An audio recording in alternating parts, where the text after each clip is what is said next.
Pourquoi parle-t-on de gauche et de droite en politique ? Merci d'avoir posé la question.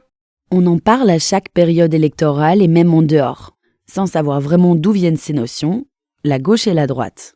Aujourd'hui, ce sont les deux principaux repères en politique. Pour comprendre leur origine, il faut revenir à la Révolution française de 1789, au moment où se tiennent les premiers États généraux convoqués par Louis XVI en mai 1789. 3 ordres se réunissent en Assemblée nationale, le clergé, la noblesse et le tiers-État. Le 9 juillet 1789, l'Assemblée nationale se mue en Assemblée constituante. Et quel est son rôle ? On l'appelle constituante car elle a pour objectif de donner une nouvelle constitution au pays. Les députés de l'Assemblée constituante vont avoir pour mission de concevoir les lois qui régissent le fonctionnement de l'État. Par exemple, en 1789, les députés débattent sur l'étendue du pouvoir du roi.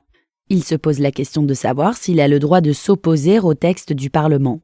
Mais ils peinent à se mettre d'accord. Pour y voir plus clair, on décide alors de séparer la salle en deux. À droite se placent tous ceux qui sont partisans d'un veto absolu pour le roi. À gauche, les partisans d'un veto suspensif. Ils limiteraient le droit de veto du roi à seulement 2 législatures. Ce mode de distinction est repris au fur et à mesure des séances. Séparer les deux groupes politiques permettrait aussi d'instaurer une distance physique entre les membres les plus tumultueux de l'Assemblée. Au fil des années, la distinction est restée. Avec l'opposition au roi, les militants de gauche se sont aussi rassemblés autour de notions d'égalité, de solidarité ou de justice sociale. À droite, en plus du soutien au pouvoir royal, les valeurs partagées tournent davantage autour des concepts de liberté, d'ordre ou de sécurité. Mais il y a d'autres oppositions que droite-gauche.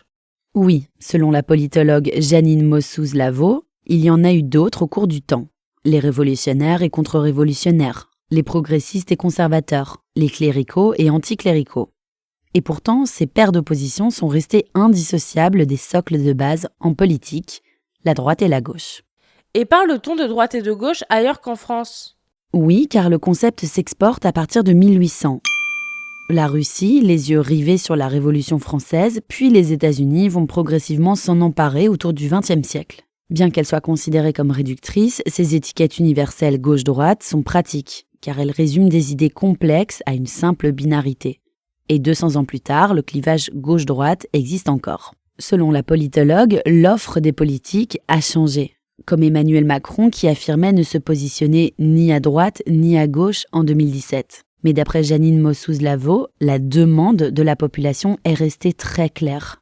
90% de la population sait très bien se situer. Elle sait si elle est à gauche, à droite, au centre. Et les électeurs continuent de se définir comme tels. Voilà pourquoi on parle de gauche et de droite en politique. Maintenant, vous savez. Un épisode écrit et réalisé par Johanna Cincinnatis. Ce podcast est disponible sur toutes les plateformes audio. Et si cet épisode vous a plu, n'hésitez pas à laisser des commentaires ou des étoiles sur vos applis de podcast préférés.